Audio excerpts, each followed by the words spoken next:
holística, né, que a gente tem durante o curso mesmo. Então, ela é para todas as turmas, ela é para pessoas conhecerem a escola, é para quem tem interesse, outros profissionais, outros alunos, quem está conhecendo a psicanálise. Então, a ideia não é trabalhar conteúdos muito densos, para a gente poder abranger o maior número de pessoas.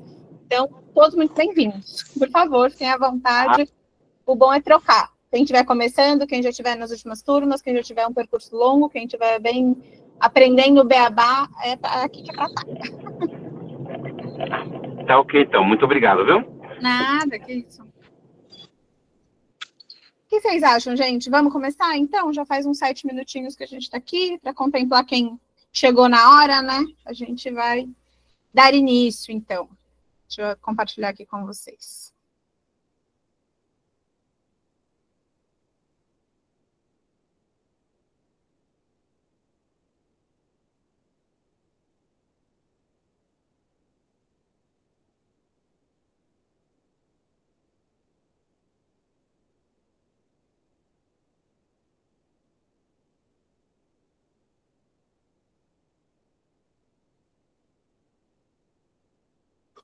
Vocês conseguem ver minha tela?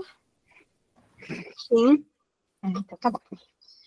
Vamos lá. Vai ter primeiro quiz, que bom. Se tiver algum problema técnico, me avisem, por favor. Todo mundo puder deixar os microfones fechados, para que a gente possa me ouvir melhor. E vamos lá. Bom, esse é o Luz, Câmara e Psicanálise, é a 27ª edição.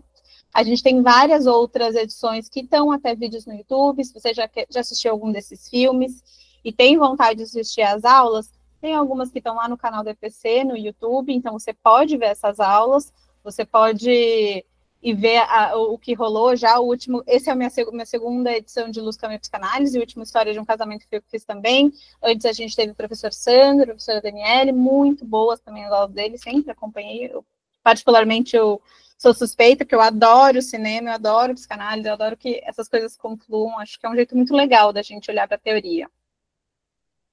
Bom, para quem não me conhece, eu sou a Carol Miranda, eu sou branca, hétero, cis, eu sou psicanalista, tenho atendimento especializado para adolescentes e adultos, tenho pós-graduação do século XXI pela FAP, sou pós-graduanda na psicanálise e adolescência, agora pela EPC, tenho foco na psicanálise contemporânea, na cultura, e atravessada pelos sistemas sociais, né? Eu acho que a gente fala muito da psicanálise num lugar do inconsciente do próprio sujeito, mas também do que ele é atravessado, né, dos laços sociais. Eu sou integrante do NEPA, né, EPC, que é o Núcleo de Estudos e Pesquisa em Psicanálise e Adolescência, e para mim, eu vejo a psicanálise como uma forma de conexão através da liberdade, da responsabilidade ética, da autonomia do sujeito que transforma a si mesmo e o seu mundo ao redor. Eu sou uma das apresentadoras, por assim dizer, do podcast CIPAPod, que é o podcast do NEPA. Lá a gente fala, na primeira temporada, a gente falou de cinema, né? Também sempre com a temática adolescente, porque é do NEPA, né? Eu sou parzinho da Gabi Brown, para quem não conhece, uma outra psicanalista muito querida. A gente sempre tem um convidado para articular alguns conceitos, é bem bacana, quem não conhece. E tiver interesse no tema de psicanálise e adolescência, vai lá dar uma conferida, que é muito legal. Eu tenho foco na relação da cultura expandida com a psicanálise, e se alguém quiser conversar mais comigo, tem o meu Instagram, que é carolmiranda.psicanalista, então a gente pode trocar por lá também. Sou pouco ativa, não vou mentir. E hoje é a 27ª edição com o filme A Man Called Otto, com Tom Hanks, que é o pior vizinho do mundo em português. Esse é o nosso filme da vez, né? Antes disso, vamos dar uns pequenos avisos, né? Essa é uma apresentação que tem uma visão totalmente pessoal da leitura do filme, com alguns conceitos que eu articulei. Aqui é um espaço para a gente trocar, para fazer pergunta, para a gente dividir conhecimento. Isso vai passar para outras instâncias, não só para a psicanálise, mas principalmente para a psicanálise. Então, colaborem, participem, perguntem, fiquem à vontade. Eu acho que é para manter o tripé, né? Para quem está no comecinho, quem ainda não está tão apropriado, a ideia do tripé é análise pessoal, teoria e supervisão para quem já está atendendo. Então, aqui é um pezinho da teoria, uma partezinha da teoria, que a gente aprende de uma forma não tão didática, não em grupos, de uma forma um pouco mais lúdica, um pouco mais livre. Então, a ideia é que a gente possa ter essa liberdade de aprendizado de outras formas, né? De uma forma mais flexível, não que as outras não sejam essenciais, porque aprender de uma forma didática é muito bacana, com grupos, com os pares, é sempre bom. E por que é importante esse tipo de aula? Até a Patrícia estava comentando sobre a T31, né, para ter um grupo do WhatsApp, porque é importante, né, o Lacan vai falar que a gente se autoriza de si mesmo, de estar na psicanálise, mas a gente também se autoriza com os pares, então a gente precisa fazer esses encontros para que a gente conheça esses pares, para que a gente forme as nossas relações, os nossos laços dentro da psicanálise. Então, aqui é um espaço para isso. Eu vou deixar as perguntinhas, os comentários, tudo que vocês quiserem fazer para o final da apresentação. Eu gostaria muito de pedir que vocês tentem elaborar em torno de uns 3 minutos para a gente poder falar com mais gente possível, né? Então, quem puder pensar, querer falar alguma coisa, se organiza desse jeito. E hoje, como eu disse mais cedo, né, que perguntaram, é uma aula aberta, é para todo mundo, então, muito bem-vindos a todos de todas as formações, principalmente da turma 33, que vai começar a aula inaugural no dia 12/8, então na semana que vem. Gente, venham na aula inaugural, é muito importante, você já vai conhecendo os colegas, você já vai conhecendo os pares, é um lugar muito legal de estar, então aproveitem para participar mesmo. É importante vir para a aula inaugural desde o comecinho, e conhecer os professores, tirar algumas dúvidas de como as coisas funcionam. Temos alguns outros colegas que estão vindo para conhecer a escola, como que é. Gente, sintam-se à vontade. Aqui é um espaço para nós, e eu gosto de deixar essa frase, estudar psicanálise, viver psicanálise, que é uma herança que eu recebi do Sandro, e eu acho que ela faz muito sentido. Então, bora lá. No luto, é o mundo que se torna pobre e vazio. Na melancolia, o próprio eu. Isso é uma frase que tem no Luto e Melancolia, do Freud, de 1917. A gente vai falar aqui do filme do O Pior Vizinho do Mundo. Então, é um filme onde acompanhamos um homem grosseiro, aposentado e rabugento, Otto, que é o Tom Hanks. Ao longo do filme, vamos descobrindo sobre o seu passado e acompanhando o que acontece na sua vida atual. Vemos que vários anos antes ele foi deposto como presidente da associação de condomínio, mas não se importava com a deposição e por isso continuava vigiando o bairro com mão de ferro. Quando a grávida Marisol e sua família se mudam para uma casa geminada à frente, Otto se vê arrastado para situações dessa família e suas necessidades. Com muito custo, uma amizade inesperada acaba se formando e a vida dos dois muda drasticamente. Otto terá que lidar com seus conflitos internos ao mesmo tempo que reaprende a viver. Antes da gente começar, acho que é bom falar um pouquinho da produção do filme. O Pior Vizinho do Mundo, né? A Man Called Ove, né? Um homem chamado Oven, ou Otto para nós. É um filme americano de comédia e drama, dirigido pelo Mark Foster, que é esse primeiro senhor, e estrelado pelo Tom Hanks. Ele é roteirizado pelo David Magritte, que também adaptou o roteiro do Aventuras de Pi. Para quem não conhece, é uma ideia muito legal de como lidar com os conflitos através da fantasia. Então, se você não assistiu, indico fortemente. O filme americano é inspirado com algumas cenas bem até replicadas do filme sueco, A Man Called Ove, que é do Hans Holm, que é esse quarto homem aqui. Ele fez, e ambos os filmes são inspirados no livro mesmo, né? Do Frederick Beckham, que é esse último rapaz aqui. Então, é um livro que inspirou um filme sueco, que inspirou um filme americano, e até eu li a respeito que o Mark Foster, ele se dedicou a isso, com o David Magee, para fazer, porque os americanos não têm hábito de assistir filmes com legenda. Então, era um filme muito bom para não ter legenda, para não estar participando ali da história. Então, eles refizeram para o público americano e acaba sempre reverberando, acho que mais no mundo, né? Mas vamos lá. A vida é dura e complicada. Otto é um cara controlador, rígido e grosseiro. Então, coloquei essa primeira cena para a gente ver como que o Otto é, né? É muito boa essa cena porque ele é um cara bravo, ele tá ali querendo comprar as coisas dele, ele não quer ajuda, ele não quer que ninguém se meta ali nos negócios dele, e é muito boa, porque need help, ask a bidder, que é o castor, né, que é da loja. Então, você precisa de ajuda, você me pergunta como, e é claro que ele não vai perguntar, porque ele tem essa casca dura por fora, e não tem jeito, né? Tanto que eles brigam ali, né, para saber como que a corda vai ser cobrada, mas a gente pode ver nesses processos que o Otto vai mostrando alguns mecanismos de defesa, né? A gente vai falar que os mecanismos de defesa que ele usa para se manter nesse lugar rígido, grosseiro, controlador. E Freud vai falar inicialmente num processo de repressão, um mecanismo de de defesa de repressão. Por quê? Porque a ideia disso é que alguns afetos, alguns desejos, alguns impulsos não tenham passagem. Então, a gente vai reprimir, vai segurar. Gente, quem está começando as turmas, eu vou contar alguns detalhes, eu vou falar de algumas coisas de psicanálise, não se preocupem em entender 100%, não se preocupem em apegar todos os conteúdos, isso vai ser aprendido ao longo do curso, vocês vão ver mais vezes, então, tentem absorver alguma coisa, tentem se fixar em alguma coisa, mas não se preocupem com os pormenores, tá bom? Então, a repressão é um mecanismo de defesa, que o Freud vai falar que é aquele que não deixa que as coisas passem, que a gente guarda muita coisa, porque aquilo não pode vir, né? A gente tem que segurar aquele desejo, aquele afeto, aquele impulso. Então, a gente reprime muita coisa, a gente deixa guardado. E aí, o Otto, ele é um bom exemplo de um mecanismo de defesa de racionalização. O que é? Ele explica tudo, tudo tem uma explicação. Por que ele pegou a corda, que ele só precisa daquele tanto, ele não precisa de 2 metros. Então, ele fica ali sempre numa... ele não aceita muito o outro, sabe? Ele fica sempre tentando justificar o jeito dele, ele tem uma lógica, ele tem um jeito de pensar que ninguém vai furar o jeito de pensar dele, mas é uma forma de se proteger, é uma forma de não deixar com que o outro entre, ou que coisas dentro dele atravessem, né? Tenham passagem na vida dele. E aí ele vai negar. O que quer dizer vai negar? Eu não errei, eu não peguei a corda errada. Você que o seu sistema é que é burro, que ele não sabe funcionar. Então, ele nega aquela coisa que o outro diz para ele, ele fala, não, eu estou fazendo certo, o jeito que eu escolhi é o certo, o jeito certo. Então, ele nega aquela existência do outro para se manter naquela estrutura de cuidado, né, de proteção que ele cria.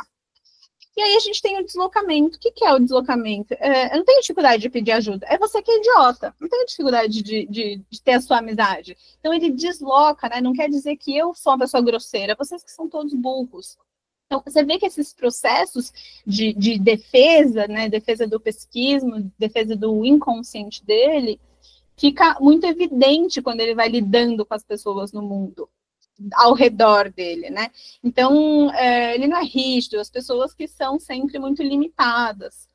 E a gente vai ver também a compensação. O que é a compensação? Aquela frase bem clássica, né? Onde há o excesso, há uma compensação, há uma falta. Então, assim, ele tem muita rigidez, ele tem muito controle, então é um medo de perder esse controle, é um medo de sair do lugar. Então, ele vai ter ao máximo, você vai ver que ele é excessivo, né, no controle, nas regras, nas coisas que ele se coloca a fazer.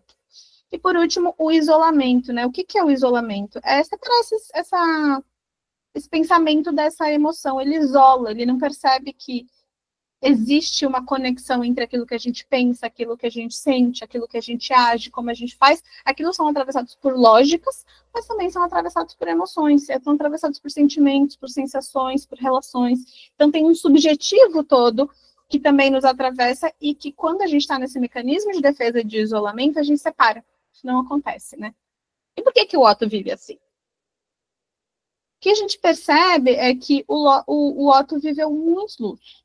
Então, a gente vai conhecer a Sônia, que é a esposa dele, que vem a falecer durante o filme. Depois a gente vai descobrir num jantar, quando eles estão se conhecendo, que ele fala da mãe dele, que a mãe faleceu quando ele era criança. Inclusive, eu fiquei bastante curiosa, né? Porque é bem pouco ele fala no filme, eu fui dar uma olhada no livro, como que é. E ele conta no livro que ele tinha 7 anos, quando a mãe dele, os pulmões da mãe dele pararam de funcionar, né? Ela parou de respirar.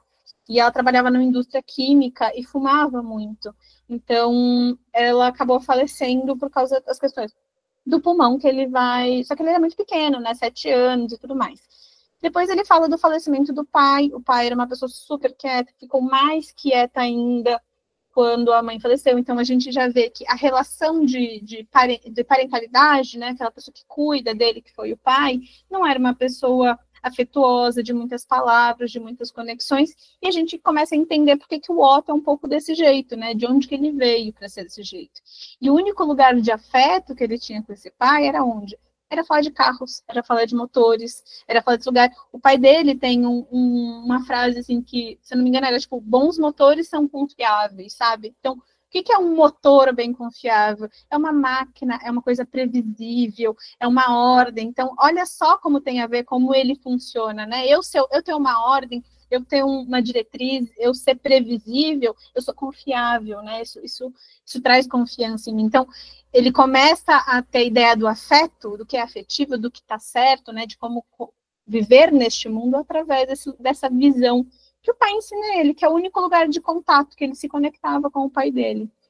E a gente também vê que ele faz um luto do quê? De um trabalho, então ele estava se aposentando e a gente percebe que é uma aposentadoria compulsória, né? Não foi um lugar que ele escolheu, vou me aposentar, cansei, quero viver a vida.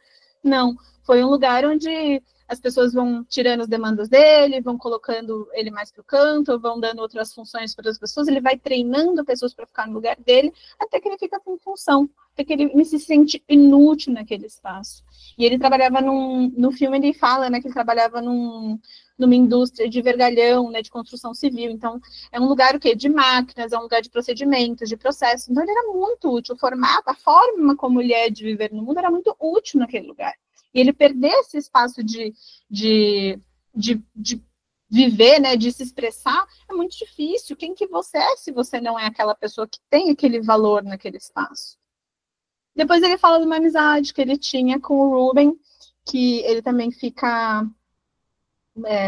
acaba adoecendo, né, adoece muito rápido, fica assim, ele não explica muito bem que tipo de doença, mas por que eu coloquei aqui como luto? Porque quando a gente tem uma amizade, e a gente tem uma expectativa de como essa amizade vai ser o resto da vida, e se a gente perde ela nesse formato, ela pode ser um luto, a gente tem que viver um luto. É a mesma coisa quando a gente tem um filho, e ele gosta de outra coisa muito diferente, a gente faz um luto daquilo ali, né? Então, existe esse luto das relações, como as relações vão se modificando. A esposa dele também, antes dela falecer, ela chega a sofrer um acidente. Então, ele também tem que fazer um luto dessa vida que ele poderia vir a ter com ela, que ela virou cadeirante, que ele vai ter que pensar em toda uma nova forma de viver. Então, não é daquele jeito exatamente que ele esperou. Nesse acidente, eles acabaram perdendo um bebê, eles seriam pais, então mais um luto que ele teve que fazer. E por último eu coloquei a rua, né, que eles moram ali nos sobradinhos geminados, porque ele tinha uma ideia, né, junto com o amigo Ruben, ele tinha uma ideia de como que eles queriam que fosse essa comunidade, e aí vem uma grande indústria imobiliária e muda bastante coisa. Então, olha quantos lutos que o Otto vai passando e precisando ter que lidar, sem necessariamente se conectar com essa parte do afeto, sem necessariamente se conectar com essa parte do subjetivo. Então, ele vai sempre o quê? Pegando todos esses lutos e reprimindo, e guardando, e segurando, e sustentando de um lugar muito difícil. Aí a gente vai entrar um pouco no texto do Freud sobre luto e melancolia, né? Então, ele se preocupa, é engraçado, porque ele se preocupa muito em deixar tudo organizado, só que como ele viveu todos esses lutos, aconteceu tudo isso, ele não é um processo que ele está sabendo lidar, está muito difícil, ele entendeu que a ideia dele, para resolver isso, é acabar com a vida dele. Ele não acha que faz mais sentido estar ali, ele resolve, então, que ele vai colocar fim na vida dele para se unir a Sônia, né, sua esposa, que está falecida há 6 meses. Então, apesar dele pensar nisso, ele ainda põe ordem, ele limpa a casa, ele organiza, ele desliga a conta de luz, ele tem todo um sistema, sistemática, para poder escolher como que ele vai terminar a vida dele. Por que é interessante isso? Porque quando a gente tem... Freud vai falar sobre a pulsão, né? A pulsão que está dentro da gente, uma energia libidinal que a gente tem. A gente procura prazer na vida, né? E não só Freud vai inicialmente falar de um prazer genital, mas a gente vai falar dessa sexualidade mais expandida. Então, é um prazer que eu busco na vida, é um prazer no casar, no me formar, no trabalhar, no viajar, no construir minha casa, no ter as minhas relações com as pessoas, né? Tudo isso são lugares que a gente vai ter prazer na vida. E nas relações, né, a pessoa que eu caso, o filho que eu tenho, os pais, são objetos libidinais. Quando a gente passa por um processo de luto, é porque a gente perdeu aquele objeto. Aquele objeto não está mais ali. Então, aquela energia libidinal, aquela energia, descarga pulsional que eu colocava naquela pessoa, ela não tem mais para onde ir. E ela precisa ir para algum lugar. E ela vai dar uma leve dividida, porque ela vai...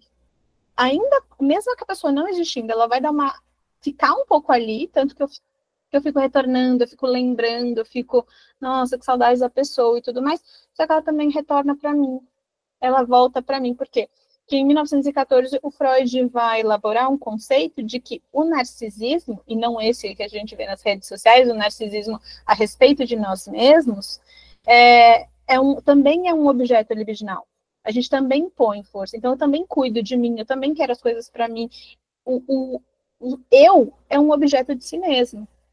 Então, a descarga pulsional ela vai retornar para o nosso próprio narcisismo. Então, a gente vai receber essa descarga pulsional e vai ter que lidar com esse lugar, com toda essa energia que a gente colocava num objeto antigo, num objeto novo.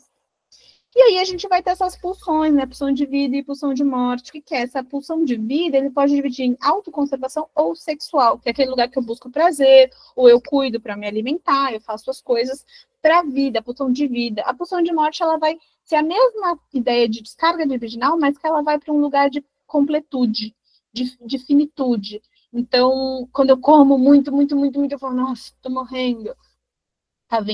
Tá um lugar de estar cheio, de estar repleto, de não aguentar mais nada. E quando essa descarga pulsional volta, ela volta um pouco nesse lugar da pulsão de morte, né? Ela volta nesse lugar do eu tô cheio daquilo, o que é que eu faço com isso?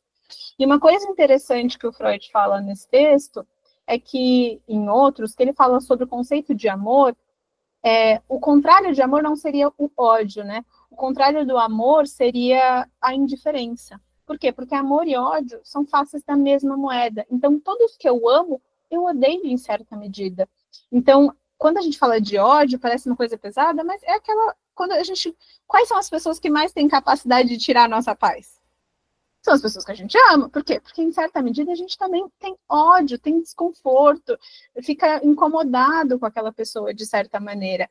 Então, o ódio e o amor, eles andam juntos. Por que eu estou dizendo isso? Porque aquela descarga libidinal, né, que a gente colocava naquela pessoa que não tem, que ela foi embora e que volta pra gente, volta também esse amor, volta também esse ódio, volta também esse lugar desse afeto para nós. E aí a gente tem que lidar com esse mundo interno e com esse mundo externo. Então, essas imagens que eu coloquei aqui é o Otto lidando com essa descarga pulsional toda que não tem para onde ir. Então, fica nele. E se fica nele, não tem espaço para onde ir. E isso vai resultar em algumas coisas que a gente vai ver como luto e melancolia. Então, esse desânimo, esse abatimento, um desinteresse pelo mundo externo, ausência da capacidade de amar outras coisas, outras pessoas e bloqueio para outras atividades. Então, por que eu coloquei luto e melancolia? Porque aqui a gente vai ver que essas características a gente encontra nos dois lugares, no luto e na melancolia. Só que a melancolia tem uma diferença. Quando o processo de luto é um processo saudável. Então, o que quer dizer? Quer dizer que eu perco aquele objeto, eu fico sem ele, essa energia libidinal ela volta para mim, eu fico desanimada, né? Como bem abatido, como se fosse na melancolia, mas eu estou passando por um processo. Em algum momento aquilo vai ser elaborado, em algum momento aquilo vai ser disseminado. Eu vou encontrar novos objetos para colocar essa energia. Só que às vezes, não sempre, mas às vezes luto pode ser um gatilho para melancolia. E às vezes a gente não precisa passar por um luto físico, como a gente estava vendo, né? Eu perdi realmente alguém. A gente pode falar de outros tipos de lutos, como a gente viu no Otto, que ele viveu mais de um além das pessoas. Então, e pode ser um lugar da melancolia acontecer também. Então, assim, tanto o luto quanto a melancolia, você está perdendo um objeto libidinal. A diferença é que, às vezes, no luto, você sabe dizer o que é. Às vezes, na melancolia, você não sabe dizer o que é. Eu não sei o que eu perdi na melancolia. E aí ele vai falar que na melancolia tem a inibição de todas as atividades e uma diminuição da autoestima, que se expressa se recriminando e ofensas à própria pessoa, que pode chegar a uma delirante expectativa de punição. Então, muitas vezes, né, quando você tiver interesse de estar na clínica, a gente vai ouvir, ou se você tiver na sua própria análise pessoal, talvez se perceba nesse discurso, que a pessoa, ela fala, ela tem aquele lugar do luto, né, da tristeza, do abatimento, que não tá legal, que perdeu alguma coisa, que não tá fazendo muito sentido, mas ela tem uma raiva direcionada. O que quer dizer isso? Assim, a raiva tá sem direcionamento para o lugar correto, ela tá retornando para essa pessoa e não tem como dizer. Então, ela é muito autocrítica, ela tem muita inferioridade, uma baixa autoestima, ideações de autolesão ou suicídio. E é muito interessante porque, por exemplo, né, acontece, eu sou muito ruim, eu não vou trabalhar, eu não saio do lugar, putz, coitada da minha família, tem que ficar lidando comigo, porque eu realmente não... Então, é um lugar de autocrítica, né, de inferioridade, mas é um lugar de como eu estou prejudicando o outro, né? Eu estou prejudicando os outros, estão sofrendo pelo jeito de eu ser.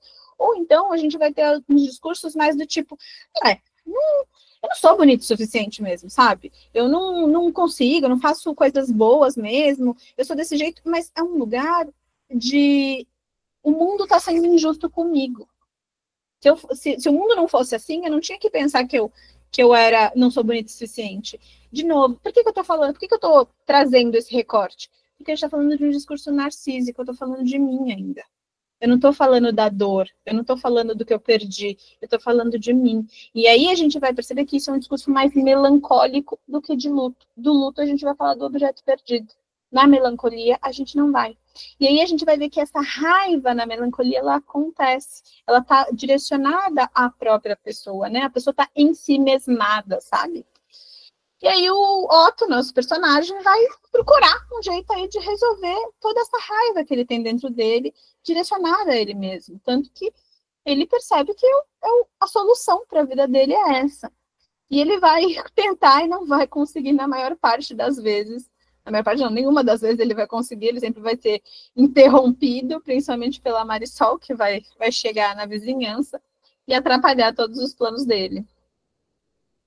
Inclusive, até vou falar, acho que é interessante a gente falar também um lugar, entre aspas, saudável, se é que a gente pode falar de um saudável, quando a gente comete algum problema, né, alguma coisa acontece na nossa vida, a gente fica, tipo, traí meu namorado. Ai, puxa, pisei na bola, não foi legal. Realmente a gente tem esse lugar de autocrítica. A autocrítica existe, gente. A gente né, o superego tá aí. Só que nem por isso você fica contando para as pessoas. A gente passa um certo pano social para nós mesmos, sabe? A gente não vai para análise e ficar, ai, mas eu realmente sou muito ruim, que eu traí. É tipo assim, ai, traí. E agora? Fiz uma caquinha, agora eu vou ter que dar um jeito de resolver isso aí. É diferente de um lugar de luta, é diferente de um lugar de melancolia. E aqui temos os atravessamentos da vida do Otto, né? Então, o que são atravessamentos da vida? São coisas que vão acontecendo na vida dele, ele desse jeito, ele tem essa estrutura toda que está acontecendo, mas as coisas vão atravessando a vida dele, ele vai tendo que dar um jeito de resolver. A gente percebe que não é uma pessoa que está em análise, né? Mas que ele tem que se segurar naquilo que está acontecendo. Então, ele é atravessado pela vista da esposa, e eu acho até muito interessante, porque nesses atravessamentos da vida, eu fui de novo no livro, né? Eu estava vendo o livro, e tem uma parte em que ele vai ver a esposa, ele vê a esposa passando, que não é namorada, né? E o livro fala que ele não havia sorrido na vida até aquele momento, desde que o pai tinha falecido. Então, na hora que ele encontra ela na estação de trem, ele sorri, ele vê de novo cor na vida, né? Então, ela atravessa como um sentimento nele. E ele a conhece, eles resolvem se casar. Depois ele conhece a Marisol, né? Que, como a gente pode ver na imagem do meio, a Marisol o encontra, né? Ele ajuda ali, eles vão. E eles não... Acho que até por uma questão cultural, né? Por eles serem mexicanos, ele ser americano, eles vão meio com o pé na porta, assim, eu não tô ligando que você não tá querendo muito fazer amizade comigo, não tô ligando muito que você não tá sendo meio grosseirão comigo, porque a gente vai ser amigo, a gente é vizinho, tá tudo certo, vamos fazer conexões sim, a gente precisa de você precisa de mim, e ela vai conquistando o Otto lentamente nesse processo, e aí a gente vai vendo ele em outros lugares, ele conhece um aluno da Sônia, né, que é o Malcolm, e o quanto a Sônia foi importante, ele é muito grato, então ele se conecta com esse rapaz, que é um rapaz trans, ele ajuda em algum momento, e a gente vai vendo, o gato aparece, a gente pode ver nessa cena que em algum momento o gato conquista ele de novo, ele vai levar até o túmulo da Sônia, então pequenos detalhes vão acontecendo, até o momento em que ele tenta, né, cometer suicídio ali na linha do trem, um senhor passa mal, cai, e a gente vê todos aqueles jovens, aquelas pessoas mais novas pegando o celular para gravar o que estava acontecendo ali, e ele é o único que, no fundo, resolve que queria acabar com a vida, mas no final resolve salvar a vida de alguém, né? Ele vai lá e pega a pessoa ai, deixa que eu resolvo, já que ninguém tá fazendo nada, deixa que eu dou um jeito. Então, até um paralelo interessante, porque ele tem um problema cardíaco, né, que o coração dele cresce muito. Então, o filme dá a entender que ele é essa pessoa que tem muito amor dentro de si, mas que também tem essa rigidez, essa carapaça que não deixa esse amor sair, que não deixa esses atravessamentos acontecerem. Esses atravessamentos eu dei mais um recorte para a gente ter mais uma ideia dele. Então, a Marisol vem como um furacão na vida dele. Ela fica, vamos, não tem tempo para ficar pensando, não tem tempo para ficar com raiva, sem raiva, eu preciso de você, vai, me ajuda, vamos, faz alguma coisa. E aí, nesse momento, a gente vê, desde o começo do filme, a gente não vê ele sorrir, a gente não vê ele rir, a gente não vê ele curtir nada. Então, nesse momento do hospital, que eles estão ali, que ele se desentende com o palhaço e tudo mais, ele dá uma risadinha de que dei um jeito nesse palhaço, de curtir ali o que aconteceu. E ela ri, porque ela identifica o pai. Então, a gente vê que ela também tem a perda do pai dela ali, e que isso fez muita diferença para a conexão, né? Então, um entra tem uma falta ali que o outro faz sentido em cobrir, e eles vão se estruturando nessa amizade deles. E outras amizades, outros laços vão se fazendo, né? Ele leva ela de volta num lugar que ele tomava café com a Sônia, que ele gostava muito. Ele volta a conversar com o amigo que já está de cadeira, que não se mexe, não fala mais. E até no final do filme, ele atravessado pelo Marco, né? Porque é interessante quando ele conhece as meninas e começa a participar dessa dinâmica, ele não é mais o Otto, ele é o abuelo. Então, ele é o avô, ele é o vovô Otto, né? Que é muito gostosinho. Por que é interessante isso? Porque é um processo de simbolização. Então, ele está passando por aquele processo de melancolia, daquela pulsão dentro dele, que ele tem que começar a entender como é que ele vai dar conta daquilo. A vida está atravessando ele tem um monte de sensações de emoção, e eu estou segurando tudo que eu posso, mas essas relações todas me atravessam. E quando ele começa a dar espaço para isso existir, ele começa a dar espaço para isso elaborar dentro dele. Então, ele vai começar a reconhecer os afetos que estão atravessando ele. Ele vai começar a elaborar essas perdas. O que é elaborar essas perdas? É dar sentido para aquilo. Então, na última tentativa, né, de acabar com a própria vida, ele faz o quê? Ele tem uma alucinação, ele vê a Sônia. E ela vem com uma frase que ele já havia dito para ela, tipo, chega, agora está na hora de viver. Agora acabou, chega disso. Vamos para frente. E aí ele simboliza essa morte do tipo, acho que tem mais coisa para viver, eu acho que ainda existe possibilidade de vida aqui, né? Existe, então é como se essa pulsão que voltava para ele começa a ter outros lugares para ir, que eu tenho novos indivíduos ao meu redor, eu tenho novos laços para construir, então tem onde eu colocar essa descarga libidinal, eu sou útil para outras pessoas, eu faço parte de outra comunidade, então elaborar essa perda vem num lugar dessa forma, e aí a gente simboliza esses momentos na vida, como? A gente vai ver nessas cenas que ele está deitado, a gente vê esse vazio do lado dele, a gente vê que ele sempre ficava de mão dada com ela, a gente vê que a mão dele está vazia, que não tem, que essa perda aconteceu. E aí a gente vai ter o gatinho, por exemplo, que ele vai começar a dormir do lado, vai começar a ocupar esse espaço, e aí a gente vê o gatinho, bota a mão na patinha dele, ele começa a dar a mão para o gatinho, e até tem uma cena em que ele acorda, e a gente pode ver que o travesseiro já está colocado numa posição diferente, porque é a posição do gato agora. Não é a posição do vazio, não é a ausência que estava ali. É o travesseirinho do gato. E ele bota lá e vê que o gato não está. Ele procura o gato, ele não procura a Sônia. Então a gente vê que essa simbolização acontece. E aí eu coloquei essa imagem inicialmente, porque eu achei muito bom. Ele tá de babá das meninas, quando a Marisol e o Tommy saem para jantar. E I Feel Angry é o livrinho. Então, assim, né? Como é que eu lido com essa raiva toda? Aquela raiva que retorna para mim toda hora. Então, ele está aprendendo tudo isso. Ele está aprendendo a lidar com essa raiva. Ele está aprendendo que não precisa ter raiva. Embora ele tenha muita raiva dentro dele, porque de todas as perdas que ele teve, quantas vezes ele pôde simbolizar aquilo, ele tem que lidar com isso agora. Ele tem que dar um jeito de segurar e falar, bom, tá bom, eu tô com raiva, eu preciso dar uma vazão para isso, a agressividade faz parte do ser humano, não é algo que a gente não queira ter, isso é natural. Freud vai falar de energia sexual e energia de agressividade, isso são intrínsecos a nós desde que a gente nasce, mas a gente precisa dar uma vazão para ela socialmente possível. Então, ele está ali aprendendo como lidar com a raiva dele, onde colocar ela, quais objetos colocar essa raiva para funcionar, e ao mesmo tempo vivendo, né? Então, essa simbolização e essa elaboração vem aos pouquinhos. Nessa cena, por exemplo, quando a gente vê ele olhando para o livro que era da Sônia, a gente vê ele olhando para um objeto onde dá ausência, onde dá falta, onde tem vazio.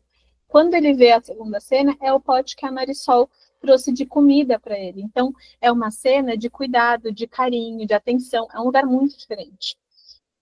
A gente vê como que a estante era, né? Quando ele estava antes, quando ele começou a ganhar o primeiro desenho, quando ele conheceu as meninas, a estante estava cheia de objetos da Sônia. Ela estava toda ali ocupada com o espaço, com a presença daquela pessoa que se foi. E na outra cena, onde ele deixa a carta para Marisol, a gente pode ver a mesa lá, ela está vazia. Por quê? Porque ela mudou, ele simbolizou, ele elaborou, ele está em outro lugar. Então, essas mudanças vão acontecendo, né? A gente vê que esse coração grande tinha um motivo para ser assim. E no final, né, o primeiro bolo da aposentadoria ali, né, tava um bolo super impessoal, e agora é o Rip, não o Otto, mas o Rip Abuelo, porque ele não é mais o Otto, né? Ele é o Abuelo, ele estava em outro lugar. É muito bonito essa forma de elaboração e simbolização dele. E eu acho que umas coisas interessantes que aconteceram no filme, que a gente pode falar, tentar elaborar, quando que esses afetos começaram a passar dentro dele, né?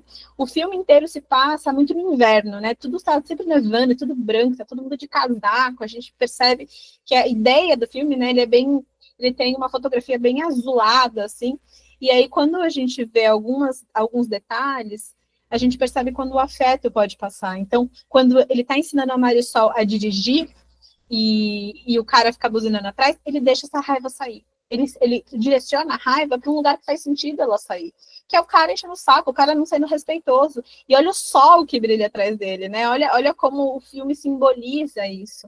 Quando a Sônia aparece, né, naquela ilusão dele, falando para ele não fazer, para ele viver, ela parece uma penumbra amarelada, também num lugar quente, né? Quando ele se conecta com o Jimmy e com o Malcolm para fazer amizade, fazerem as rondas juntos, que ele fazia tanta questão de fazer sozinho e ser chato, e quando eles vão juntos fazer, tem um sol nascendo, uma coisa brilhante, amarela. Quando ele troca de carro, que ele está naquele lugar que ele vai andar com as meninas, que ele vai andar com a Marisol, também tem um sol. Então, você vai percebendo que todas essas cenas onde o afeto estava, onde tinha afeto, seja ele afeto, as pessoas falam sentimentos bons e ruins, mas não é sentimentos, é afeto, afeta, aquilo que nos atravessa.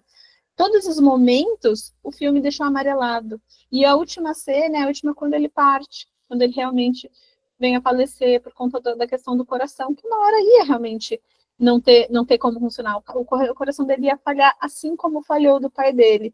E é um dia bonito, é um dia que está amanhecendo ensolarado, né? Ele chega até a levar a família inteira para conhecer a Sônia, né? O sepultamento ali da Sônia. E as meninas levam flores, o abuelo, a família inteira reunida.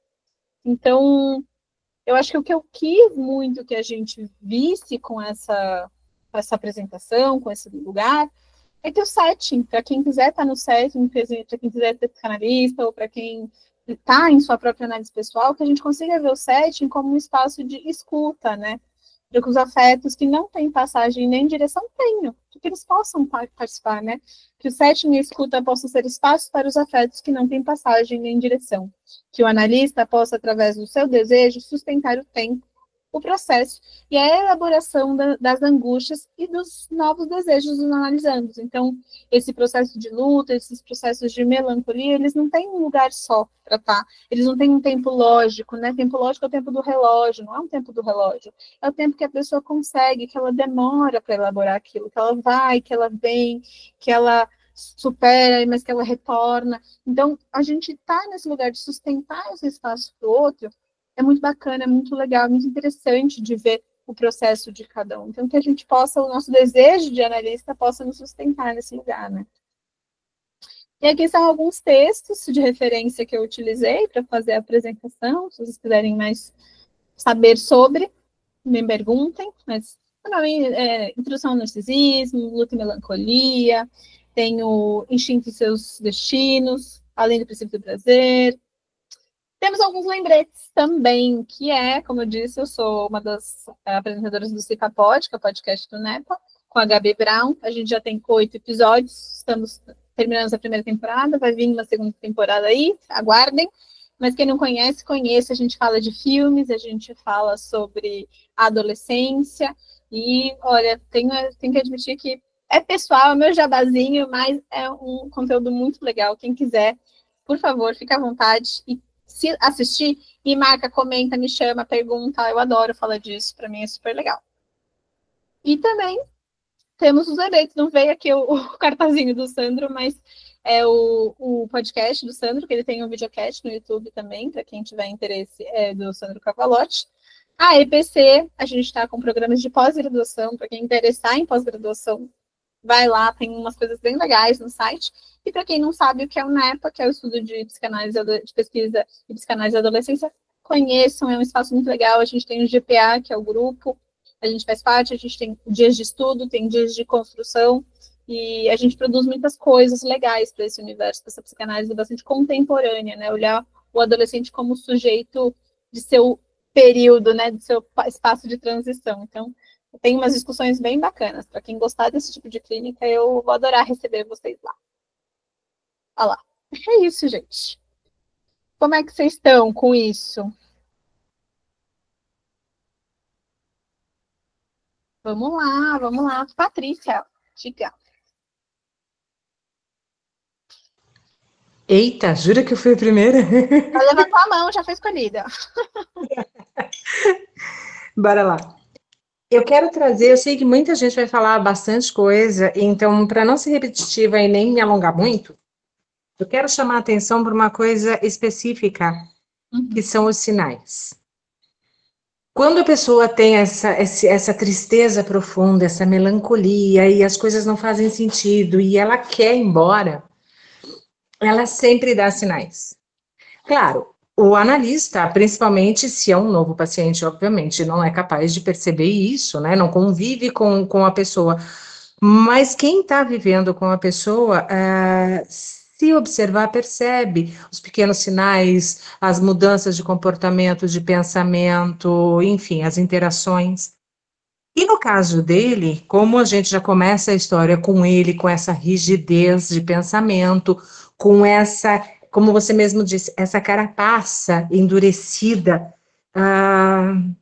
isso me lembra aquela história a famosa frase, né? Como é que é? Não é onde tem muito... todo excesso esconde uma falta.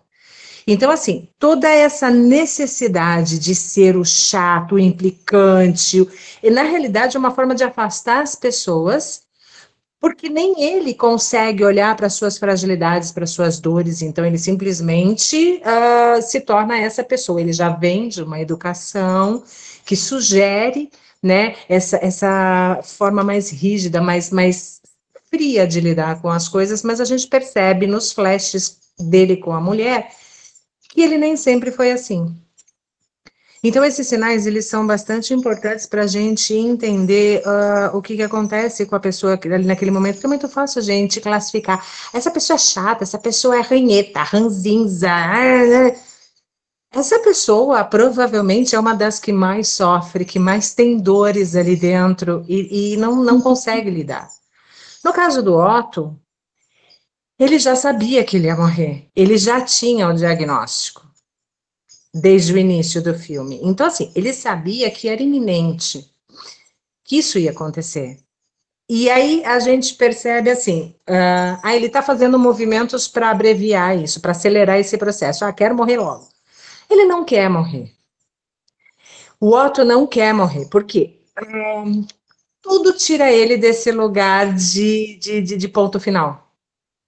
É um barulho lá fora, sempre tem alguma coisa que tira ele desse... A Marisol bate na porta quando ele está com o rifle, ou seja, e aí ele deixa, quer dizer, quem de fato está naquele ponto final, não está nem aí se estão batendo na porta, se estão fazendo barulho, se a barba está feita, se a casa está arrumada, não vai se preocupar em desligar o telefone, nem a energia, ele simplesmente chega. E não é o caso do Otto. Então, isso me leva a entender que o Otto não quer partir. Ele só quer que pare a dor. Que é a velha, a velha. Ficou meio estranho isso. É meio que um padrão, não sei se eu posso usar essa palavra também, mas isso fala muito sobre as pessoas que têm depressão, por exemplo, e que tem esse ponto de quer ir embora, quer ir embora, quer ir embora, quer ir embora. A pessoa não quer ir embora, ela só quer parar de sofrer, ela só quer parar de sentir dor. Então, o Otto, na realidade, todo o movimento que ele faz é sobre isso. Você falou do negócio do carro, que tem a referência do pai dele. Ele briga com um amigo por causa da marca do carro. Isso mostra a rigidez de pensamento e, ao mesmo tempo, a fidelidade que ele tem com o pai, com a memória do pai, esse laço muito forte que ele tem com o pai. E isso é uma coisa que me chamou bastante atenção. Aí tem a Marisol. Marisol é uma força da natureza que chega na vida dele para sacudir tudo e falar: chega. É exatamente o que a mulher dele tentaria fazer se estivesse ali. Chega, volta para a vida, vamos viver, vamos. E aí ela vem arrastando ele, e ele meio resmungando, vai. Só que ele vai, ele nunca diz não, porque ele não quer morrer, ele não quer, ele quer viver. E aí, no momento que ele se mostra tão receptivo, tanto a ela, quanto as crianças, quanto tudo que acontece, o próprio, eu esqueci o nome do rapaz que entrega os jornais de bicicleta. O Malcolm. Malcolm. O próprio Malcolm, ele sai para brigar com o Malcolm, porque o Malcolm joga o jornal em cima do gelo, da neve, na grama. E aí, quando o Malcolm fala para ele: eu fui aluno da sua mulher, aquilo se transforma, vi quase um arco-íris em volta dele. Porque é uma referência da mulher, é um elo com a mulher. O Malcolm se torna um elo com a mulher, que ele tanto amava e que ele não, amava e não aceitou perder. Então, por esses detalhes que eu acho que é muito interessante para a gente na clínica, quando a gente está ali ouvindo um relato e a pessoa só traz coisas negativas e só traz o não aguento mais, não quero mais, não tenho mais porquê, e para quê? O para quê? Preocupante, né? Mas durante toda essa construção, eventualmente escapa alguma coisa de positivo ali no meio, e é o gancho que a gente precisa para ser uma Marisol e trazer essa pessoa de volta. Então, eu achei isso de uma sensibilidade tão grande de mostrar esses detalhes. Assim, ele era um cara durão, só que não. Então, isso me cativou. Olha, eu vou contar uma coisinha, pessoal, agora para encerrar. Eu participei já de outros Luz, Câmera e Psicanálise, que a gente chama carinhosamente de cineminha. Tiveram filmes que deram uma puxada aqui, uma machucada ali, mas nenhum, para mim, pessoalmente, foi tão rico e tão impactante, e assim, não me atravessou. Ele me devastou. E aí tem umas questões de atravessamento, mas assim, é um filme que eu acho que todo mundo tinha que assistir. Eu concordo, Patrícia. Eu acho que ele é um filme que ele atravessa na sutileza. Ele não é escancarado, mas as relações, a sutileza, como as coisas acontecem, aquilo vai nos levando, aquilo vai nos arrastando de um lugar que realmente a gente não sabe. A gente se conecta, a gente conhece aquele personagem, a gente conhece. Para mim foi muito pessoal também, em certa medida, sabe? A transferência com esse filme foi de conhecer alguém daquele jeito. Eu entendo completamente. Sim. Eu acho que você tem razão em relação aos sinais. Eu acho que a pessoa que está passando por um processo de melancolia, ela dá sinais. A gente consegue perceber para aquelas pessoas que têm outras pessoas em volta, para aquela pessoa que está em análise, né? Ela dá esses sinais mesmo. E a gente precisa estar atento. Eu acho que o mais interessante desse filme é exatamente a gente abrir a escuta para a surpresa, para esse lugar onde o paciente, para quem estiver em atendimento, né, para a pessoa que traz, já analisando que traz aquilo, ele vai trazer um monte de coisas, mas alguma coisinha naquele discurso a gente pode enganchar. Exato. E fazer furo no discurso do lamento dele, da perda, do pesar dele. A gente tenta fazer esse furo para falar, não, ó, aqui tem vida. A gente fura o discurso e fala, aqui tem vida. Aqui tem vida. E aí a gente vai furando para que isso o resgate de alguma forma. Sim, sim, sem dúvida. Obrigada, Araís. Obrigada, Patrícia. Que é Marcelo. Tudo bem, Marcelo? Oi, boa noite, tudo bem? Tudo bom? Tudo bem, Carolina? Então, eu concordo, né, com o comentário da colega, né? Acho que no fundo ele não queria morrer, né? Basta a gente lembrar das inúmeras tentativas de suicídio, né, que não deram certo, né? E a que mais me marcou foi a do trem, né? Do trem que estava vindo com alta velocidade e na hora H ele levantou a mão, né, para o sujeito que estendeu a mão para ele. Ou seja, ele não queria morrer, ele queria de alguma forma chamar atenção, né? E também queria que você falasse um pouco, Carolina, sobre uma questão que eu acho assim que é o início de um grande desamparo dele no acidente, né? No qual a mulher perde a criança, porque ele não estava ao lado da mulher, né, no momento do acidente. Então, isso já não seria um ponto ali de inflexão, onde o psiquismo dele começa a se deteriorar? Me parece que ele não se livrou desse acidente, né, durante a vida. Por culpa, né? Porque ela se tornou uma cadeirante, né? E mudou a situação do casal. Então, eu gostaria que você falasse um pouco sobre isso. O que você acha dessa situação? Eu não tinha pensado por esse ponto, mas faz sentido, né? Porque se a gente for pensar na forma que ele pensa, né, que ele age, ele é da previsibilidade, ele é da confiança, ele é de fazer tudo igualzinho. Então, pensa, no momento em que ele age diferente, então eu não estava com ela na hora que aconteceu aquilo, eu não estava ao lado dela, o quanto isso não pode ter gerado de culpa mesmo, né? De responsabilidade do que aconteceu. Tanto que a gente pode até ver não que seja fora da curva da forma como ele é, mas ele se apega num excesso, mais do que a própria Sônia, de resolver os problemas que não tinha acessibilidade para cadeirante. Então, o quanto daquele empenho, daquela fixação em fazer o mundo da Sônia ser mais adaptável, né? A vila deles ali ser mais adaptável para a Sônia, também não tem a ver com uma compensação de eu não estava do lado dela, eu deixei isso acontecer, se eu tivesse do lado poderia ter sido diferente. Então, sim, é possível que isso tenha fixado de alguma forma uma certa culpa nele, né? Trabalhar com esse lugar que faz muito sentido. Ele revive essas memórias todas. Então, como a Patrícia estava falando desse lugar, né, da gente ver sinais da pessoa estar nessa melancolia, e é isso, a gente está revivendo aquelas memórias, revivendo aquilo ainda, é porque a gente está naquele processo, a gente não consegue estar em outro lugar, a gente não consegue estar vivendo essa vida que está acontecendo agora, a gente está vivendo aquela, a gente está revivendo várias vezes todas as memórias boas, ruins, difíceis, fáceis, que eu vivi. Então, sim, pode ser um lugar de muita culpa que ele carrega. Obrigada. É isso, obrigado. Tá? Eu que agradeço. Tamira?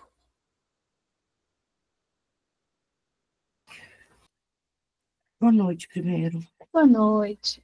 Estou eu aqui pensando que a Patrícia falou assim, é familiar, não sei o quê. A própria Disney trabalhou isso de maneira lúdica, guardada a devida proporção com aquele filme Up. Eles são muito semelhantes. É verdade, tem uma semelhança bem interessante de um filme e do outro. Eu não sei se todo mundo assistiu, é uma animação, Up nas Alturas, também de um velhinho rígido, ranzinza, que perdeu. Preparando para a morte, olhando para a morte, que só caminha para a vida. Exatamente, e ele tem todo um processo de elaboração, faz muito sentido esse paralelo, é o Otto. Pois é. Muito não consegui dissociar um do outro. Não tinha pensado, não tinha me vindo na cabeça. Me veio muito também um filme que chama, tem no Netflix, chama Um Lindo Dia na Vizinhança, que também é com o Tom Hanks, mas é como se fosse o contrário do Otto. Ele é literalmente o vizinho que abraça todo mundo, que é amoroso, que é caloroso. É um filme muito legal também, gente. Eu super indico. Mas é uma outra face. Porque uma não elaboração é aquele afterlife. Aí nós estamos falando de uma não elaboração de uma pessoa que só olhou para a morte. Mas, ao contrário, ele só olhou para a vida. Exatamente. Eu acho que até uma coisa que acho que a Patrícia comentou, né? Que você pode ver que ele tem raiva, ele é grosseiro, ele acha as pessoas idiotas, mas as pessoas pedem as coisas, ele não nega. Ele faz, ele ajuda, ele sempre vai e está disponível. Ah, eu sou idiota, mas tá bom, eu vou aqui ajudar você, você não sabe qual que é a chave certa. Ah, você não sabe fazer, tá bom, vou lá te levar não sei aonde. Ah, você não sabe dirigir, deixa que eu te ensino a dirigir. Então, como que alguém que quer tanto não estar na vida, quer, né, querer não estar vivo, ajuda tanto, se abre de certa maneira, mesmo que uma frestinha e passa a mão para o lado de fora, mas ele faz esse movimento. Então, em alguma medida, ele tem aqueles afetos todos ali, querendo um lugar para se conectar, querendo um laço para fazer, né? A vida em sociedade é isso, a gente vive, nós somos seres sociais, em certa medida. A ideia é que a gente não deixe que o outro nos invada, mas a gente precisa do outro, assim como o outro precisa da gente. Então sim, é verdade. Eu só fiquei pensando que eu não dissociei do Up, que eu não lembro o nome, acho que é Cal. O velhinho? O velhinho rabugento do Up. Não lembro também o nome dele. É Cal. Também tinha essa questão, e é muito interessante, a questão melancólica de olhar para a esposa morta, que ele olhava o álbum. E eu acho muito interessante comentar isso que você falou do velhinho, né? E me veio também como a gente, já que a gente está falando disso, a gente está falando de processos depressivos, o quanto a gente pode vir a ter idosos depressivos, porque é realmente um lugar onde a função, a sua utilidade social, ela vai diminuindo, né? A gente tem uma sociedade que valoriza em extremo a juventude, a jovialidade. Então, onde que a gente tem espaços para os idosos existirem, né? Que espaço na sociedade eles têm, que função na sociedade eles têm. Então, é muito comum. Eu trabalhei por um tempo como atendimento pelo CVV, é o Centro de Valorização à Vida, que é de prevenção ao suicídio. Muitas vezes eu recebia ligações de idosos que queriam conversar, que queriam passar uma receita de bolo, que queriam falar dos benefícios do azeite que ele viu na TV. E faz parte, porque esse lugar de prevenção ao suicídio é exatamente isso. É talvez para que o outro não se sinta sozinho, para que ele possa ligar todo dia e alguém conversar uns 10, 15, 20 minutos com ele, para que a vida dele seja um pouco mais confortável, para que o dia a dia seja mais confortável. Então, a gente olhar para também esse idoso que tem esse lugar, sabe? Era isso, era só para falar isso, porque eu só fiquei pensando no Up. Achei ótima o paralelo, achei incrível. Interessante, um filme para adulto, um filme para criança. Talvez até mesmo numa mensagem subliminar para se olhar para esse idoso. Uhum, perfeito. Porque se ele não existe, sequer ele deseja, mas ele deseja. Ele deseja. Os idosos desejam e muito. Nem que seja a morte, mas ele deseja.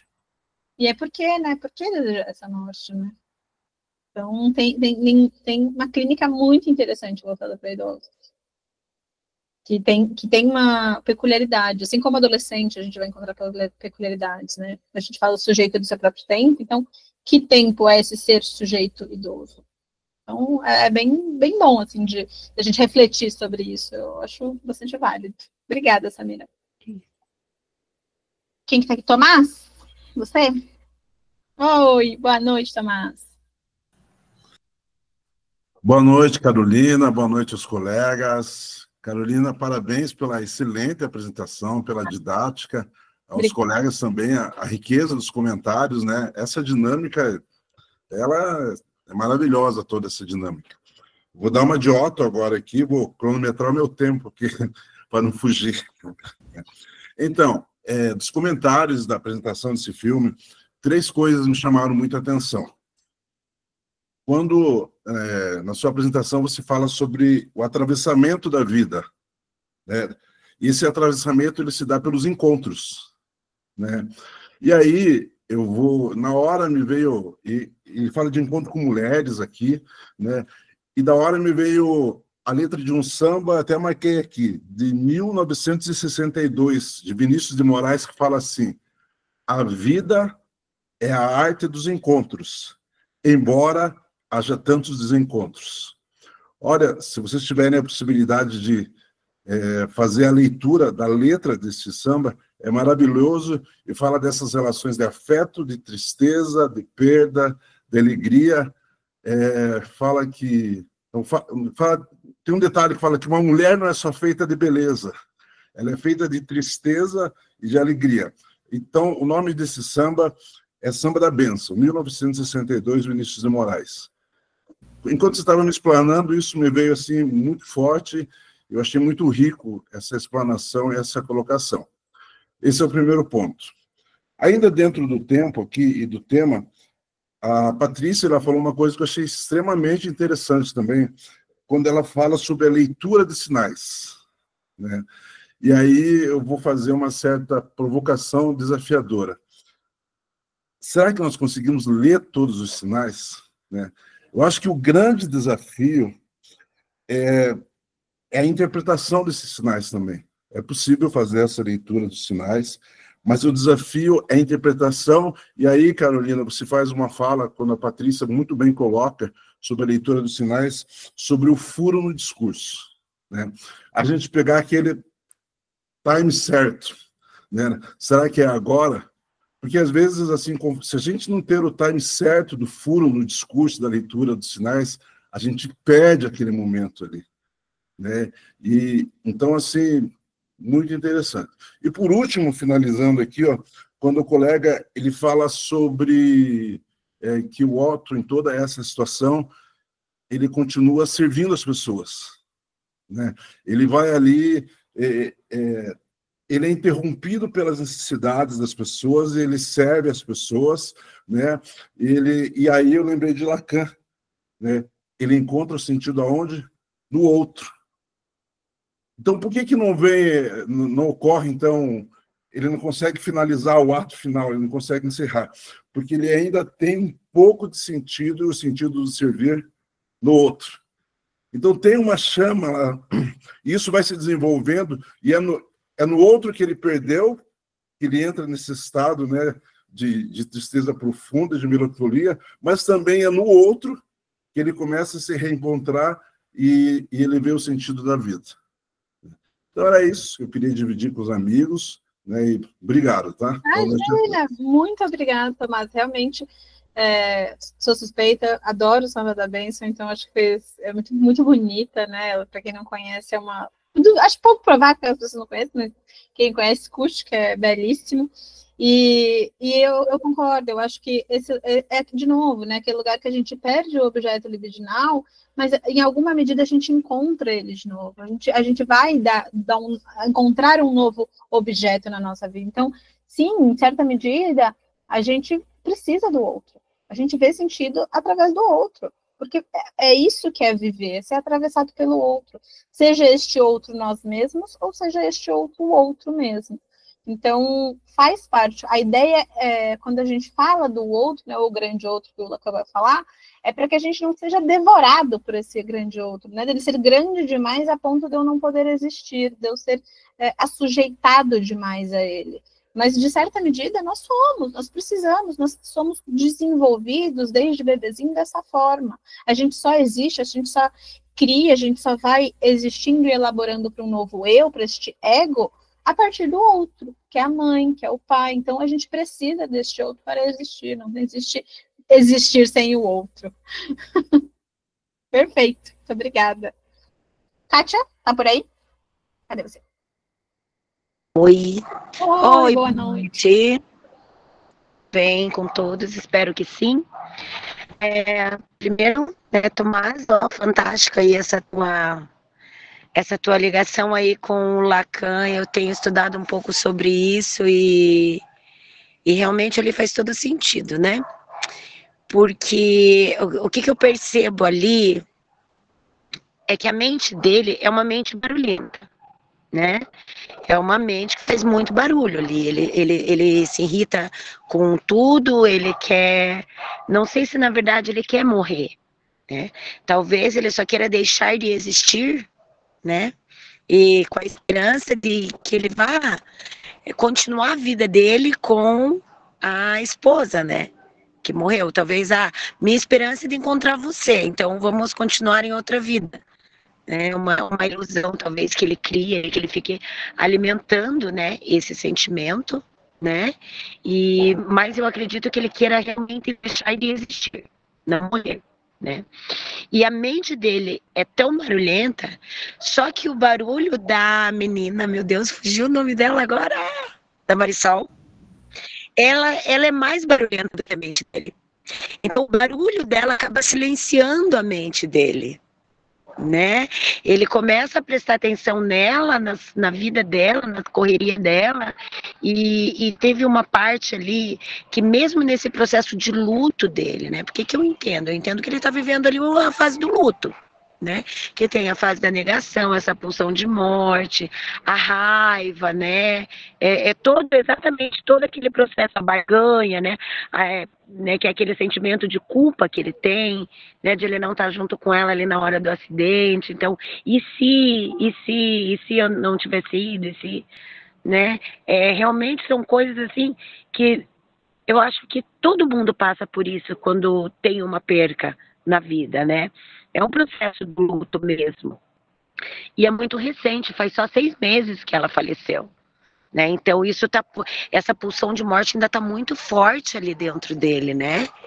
E me chama muito a atenção que ele é observador, ele olha para as pessoas e ele valoriza os pontos bons das pessoas, né?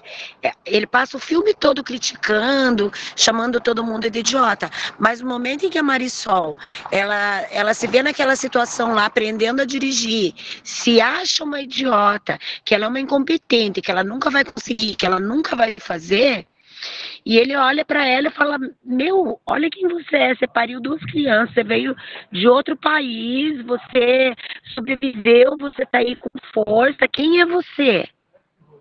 Afinal de contas, né?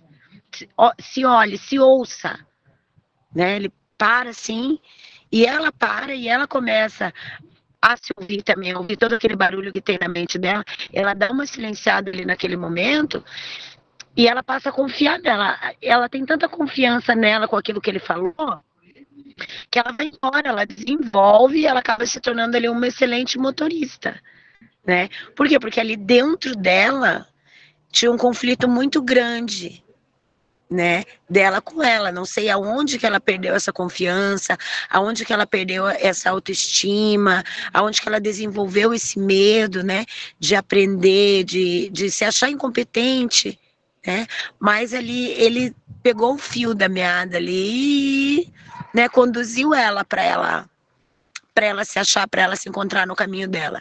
Eu achei isso muito interessante ali, porque apesar de toda a dor, apesar dele ser uma pessoa totalmente negativa, só vê coisa ruim no dia, só vê coisa ruim nos outros, né? Isso era o que ele demonstrava, mas ali não. Ele estava observando as coisas boas, as qualidades também que tinham nas pessoas, né? E eu achei interessante também que a Marisol, ela aproveitava cada pedacinho bom dele, né? Ela encontrava uma brecha, ela encontrava outra brecha, ela ia se enfiando, né? Nas brechas ali. E no momento em que ele não abriu uma brecha para ela se sentiu rejeitada, ela se sentiu abandonada, ela se sentiu humilhada por ele, né? Que foi aquele momento que ele não abriu a porta para ela. Né? Então ali eu vejo ali que fala muito ali também na Marisol, ali tem muitas questões ali que a gente pega, né? Da onde que vem essa rejeição que ela sentiu, esse abandono, foi para tanto? Não foi, né? Ela já devia estar acostumada com o jeito dele ser grosso assim, mas por que ela se sentiu tão rejeitada? Né? Da onde que vem, né, esse sentimento de abandono, de rejeição que ela sentiu ali naquele momento, né? Então, eu vejo assim que a Marisol tem uns pontos assim bem importantes assim para a gente analisar, né? Ele tem essas questões e o que eu gostaria muito, muito, muito, né, de saber. A gente vai encontrar no set muita gente, exatamente como o Otto, exatamente como a Marisol, que está tentando ajudar alguém que está num momento de luto, né? Vai ter lá um paciente que vai dizer, olha, fulano perdeu alguém, eu preciso ajudar, eu preciso fazer alguma coisa, né? E não tem o que fazer, né? Não tem o que fazer, aquilo ali é a pessoa que ela está vivendo aquilo, né? E também a gente também vai encontrar dentro do set o paciente que perdeu o ente querido, que está vivendo aquele luto, que tem a pulsão de morte, que ele quer se suicidar, ao mesmo tempo que ele quer se suicidar, ele quer mostrar para o outro que o outro vale a pena viver, como o Otto, né, mostrou para Marisol que valia a pena ela, né, fazer aquilo. Então, qual é o nosso papel, como, aonde que a gente vai, né, poder ajudar esses dois pacientes, no caso, assim, que eu vejo, né, que eu acho que seria muito forte dentro do SET, o paciente que está vivendo o luto e o que quer ajudar o que está numa situação de luto, né, a gente como analista, né, qual caminho a gente pega, né, porque tem várias vertentes aí da psicanálise, né, tem vários autores, vários, né, mas o luto, enfim, para mim é uma coisa que me pega muito. Obrigada, Carla. Eu concordo, acho que a Marisol tem diversas características bastante interessantes. A gente sabe que ela perdeu um pai, né? A gente sabe que ela não tem mais essa figura, então, de certa forma, ela pode ver ali, né? Mais de uma vez ela comenta sobre o pai dela em relação ao Otto, a forma de rir, né? A forma de ser, e ela quer fazer algo mais. Ela também viu a mãe definhar pela perda do pai, então ela vê o Otto ali sofrendo pela falta da Sônia. Então, de alguma forma, ela tenta ser esse lugar também de ajudar o Otto de se conectar com ele. E você falou até um comentário sobre, pô, será que era para tanto, né? Ele deixou ela para fora, ele não abriu a porta. E aí a gente retorna para aquele lugar onde a gente ama, a gente odeia. Onde a gente tem amor, a gente sofre demais. Se é para muito, se é para pouco, não sei, mas é face da mesma moeda. Então a gente vai ficar com ódio daquele que não abriu a porta. Eu tô ali para você, como é que você não abre a porta para mim? Então, o amor, né, esse laço que a gente faz com o outro de amor, ele vai ter esse outro lado também, de muita revolta, de ficar muito bravo com o outro, de ficar muito revoltado com o que o outro está fazendo. Faz parte dessa relação. E, ao meu ver, acho que a psicanálise, de forma geral, independente de teóricos, né, porque teóricos a gente vai entrar em especificidades muito, né, de cada um, mas acho que de forma geral a gente tem que dar espaço, a gente tem que dar escuta, a gente tem que deixar que o outro fale, porque se ele fala de um luto, se ele perdeu alguém, ou se ele tem alguém que perdeu alguém, se ele não está vendo sentido nessa vida, por que ele não está vendo? O que é esse luto que ele está vivendo? Essa pessoa era quem?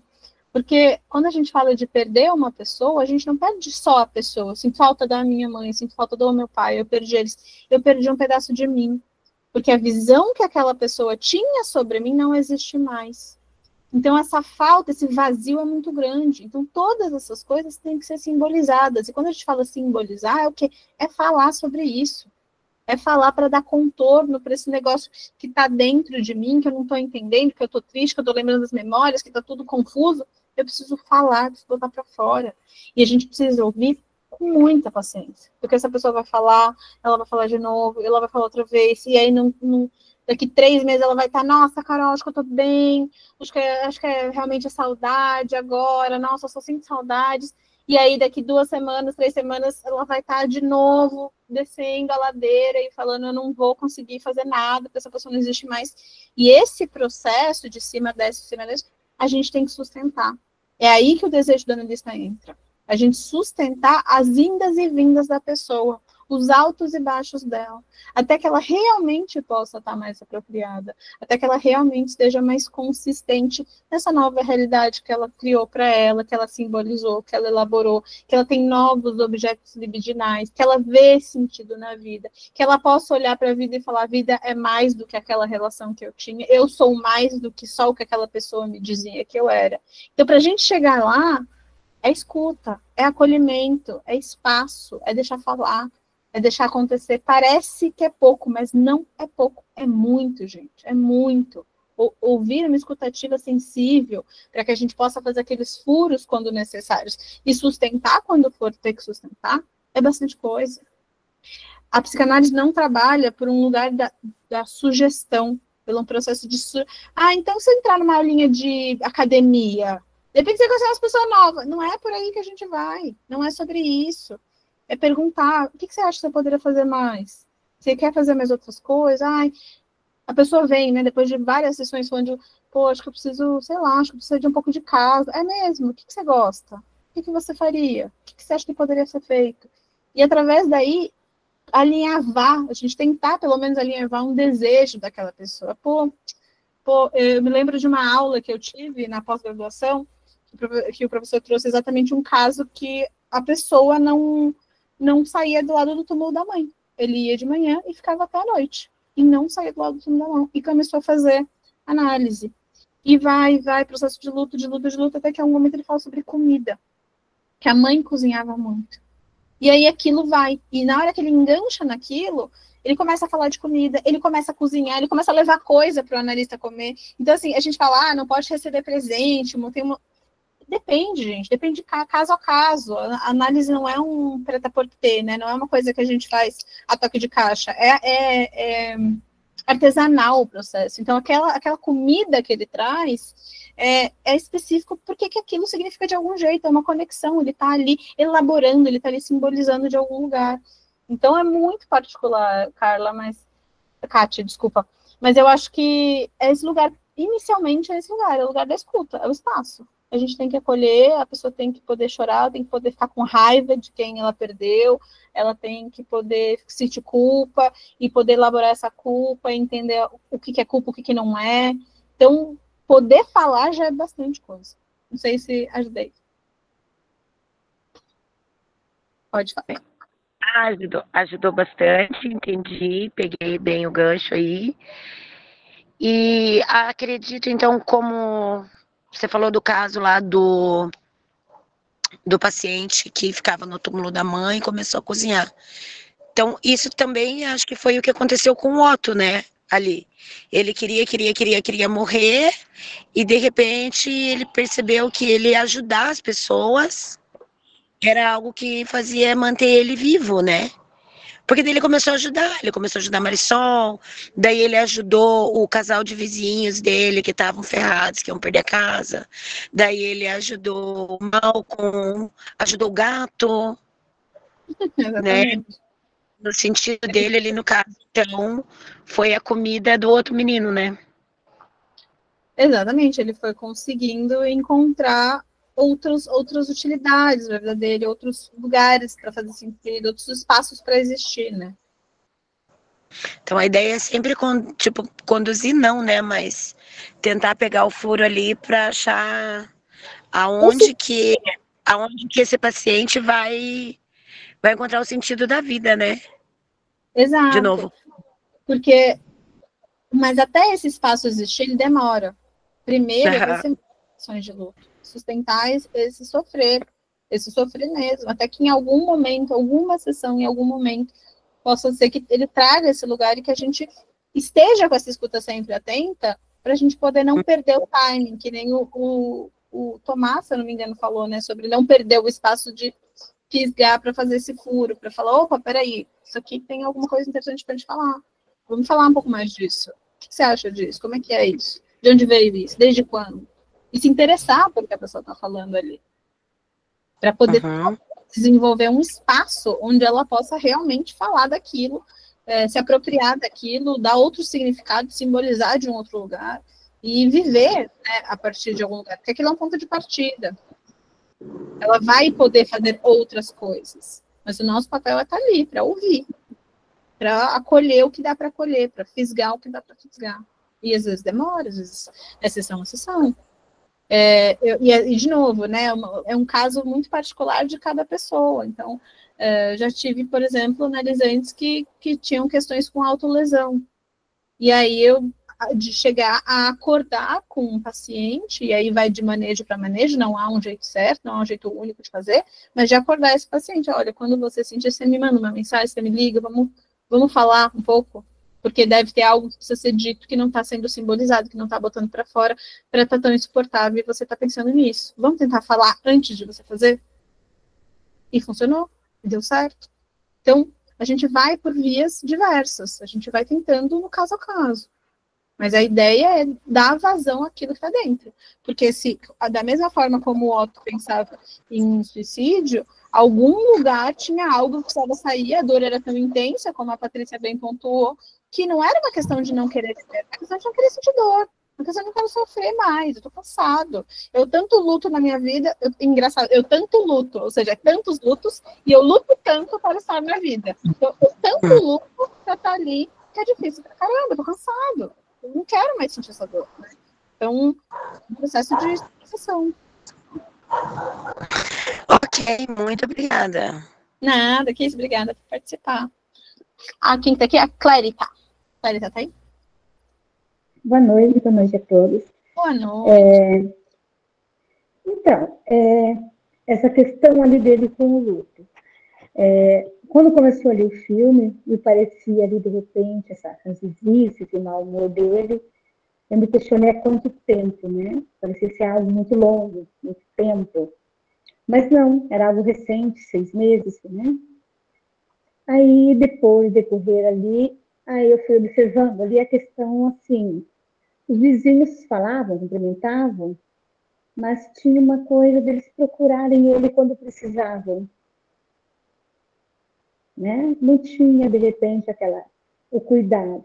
E aí foi, acho que, onde a Marisol atravessou ele. Né? Porque ela está além. Ela estava ali preocupada, era o cuidado, era a comida, era a atenção, não importa se você está mal-humorado, eu estou aqui, eu vou continuar aqui. Então, isso me chamou a atenção. E até pela questão do desenho. Que a menina desenhava sempre ele colorido. Então, essa é uma outra questão. Que daí me chamou essa questão, né? Do ver sempre além, né? Do olhar, desse olhar cuidadoso, ver além da aparência ali. Isso me chamou bastante a atenção ali. É verdade, a menina sempre pintava ele colorido, né? Ela via ele de um lugar bastante feliz, bastante alegre de cor. E é interessante você trazer esse colorido, porque no livro, e eu acho que no filme também, quando eles estão no café, ele fala isso, ele fala da Sônia, né? Ele fala, a Sônia é a cor na minha vida. Ela traz, antes a meu mundo era preto e branco, e quando eu tenho a Sônia, meu mundo se torna colorido, ela é a cor. E a menina, o pinta de cor, então ele tem uma cor própria, ele também é colorido por si só, ele não precisa de um outro para ser colorido. Então, acho que pode ser uma coisa bem interessante de olhar. A cor talvez venha muito mais num lugar da gente estar conectado com a vida do que necessariamente de um outro específico. A cor tem a ver com as relações, os laços que a gente cria na nossa vida. Eu realmente é muito interessante, né, ver por esse lado como ele era. E realmente ele não, os vizinhos sempre o procuravam, né? Ele nunca negava ajuda, mas ele estava sempre ali disposto em certa medida, rabugento, com raiva, bravo, mas ele ajudava os vizinhos sempre que possível. E ele era o quê? O vizinho confiável, o vizinho preditivo, né? Aquele que não tem perigo dele faltar, porque ele é uma pessoa ponta firme. Né? Ele mal-humorado, mas na hora da perda era quem era procurado. Exatamente. Ele era mal-humorado, ele brigava, ele chamava todo mundo, mas na hora de ter algum problema, de um carro mal estacionado, era quem que ia cuidar. Ele ia cuidar. Ele estava lá, não largava a mão, né? Das pessoas que estavam ali. Muito obrigada, Clarita. Melise? Olá, Carolina. Olá. Olha, eu não sei, eu até fui escrevendo umas coisas aqui, porque minha memória é meio complicada. Minha memória é ótima para atendimentos, mas somente para atendimentos. Mas, assim, eu queria muito parabenizar você pelas pontuações que você fez. Obrigada. Pela apresentação que você fez e pelas respostas que você deu para as perguntas, para os comentários. Eu fiz umas anotações assim, não no sentido de, não sei nem se é para acrescentar comentários, mas é mais para comentar o seu comentário, sabe? Assim, uma coisa mais nesse sentido. É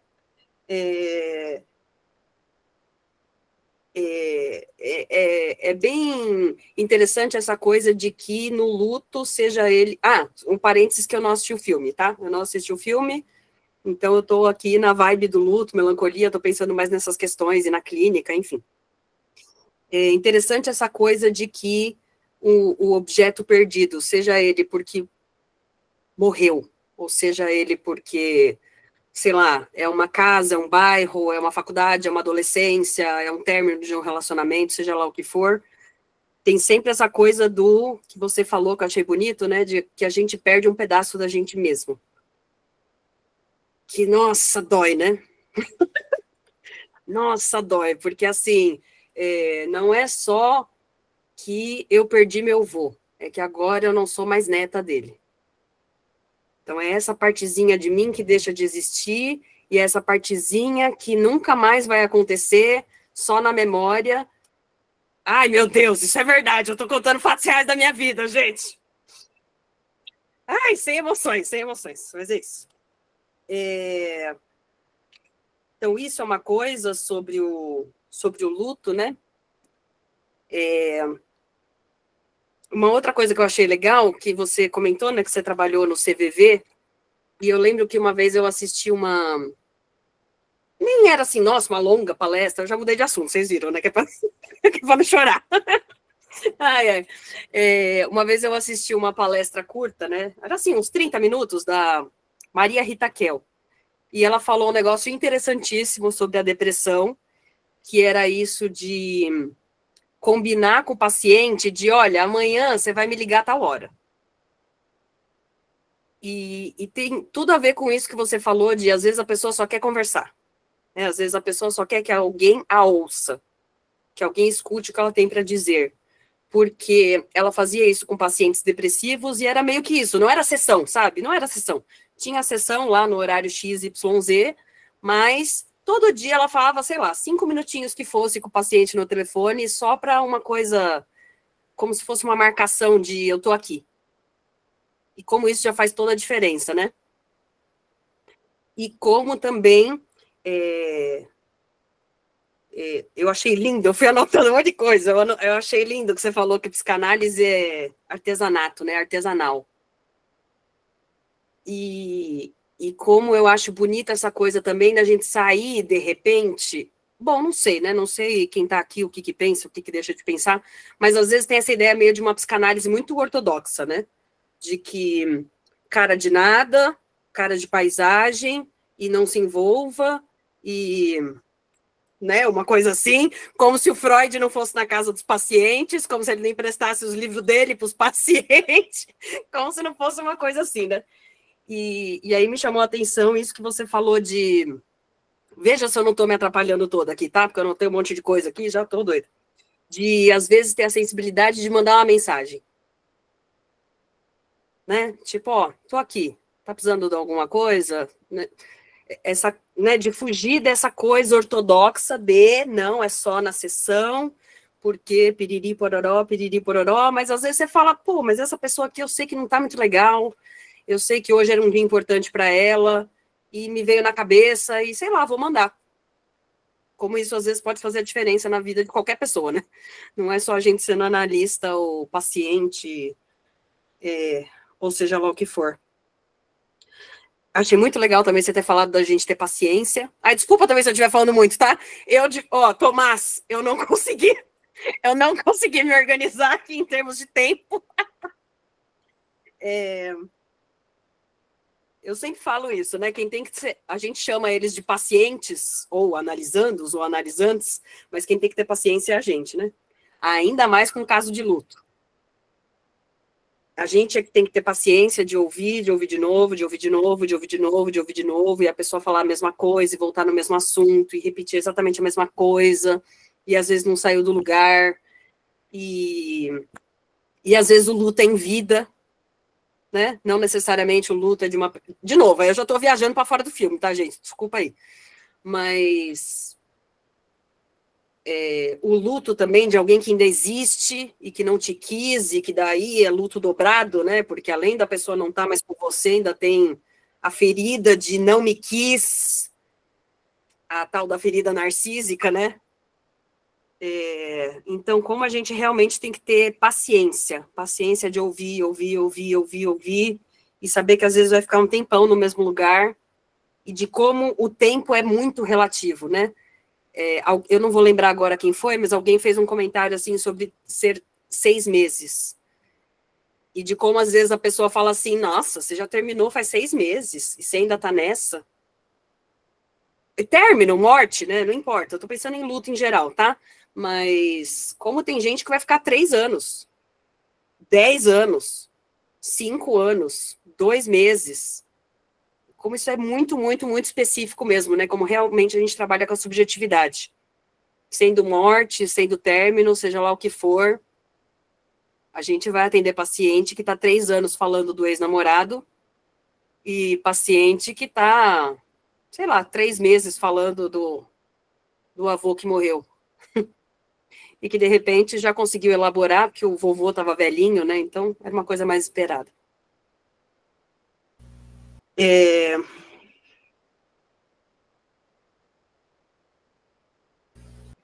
Vou comentar. Bom, fala. Não, vou comentar aqui.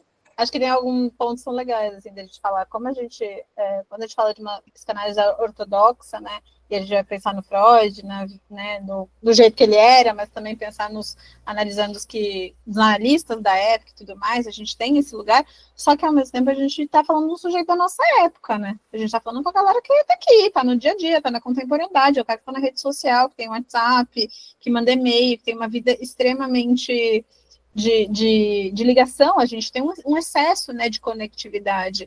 Então, como é que a gente consegue fazer essa clínica hermética que não vaza um pouco para fora? Não estou dizendo que todos os pacientes, dos analisandos, isso é importante da gente olhar, porque tem pessoas e pessoas, tem necessidades e necessidades, então se a gente vai estar falando de uma neurose histérica, a gente vai pensar num negócio meio, será que é uma boa enfatizar esse lugar de eu estar sempre ali respondendo? Mas se a gente vai falando de um quadro de luto, de melancolia, talvez esse lugar de estar na mensagem, de fazer parte da ligação, possa fazer mais sentido para a clínica dessa pessoa, né, para a análise dessa pessoa.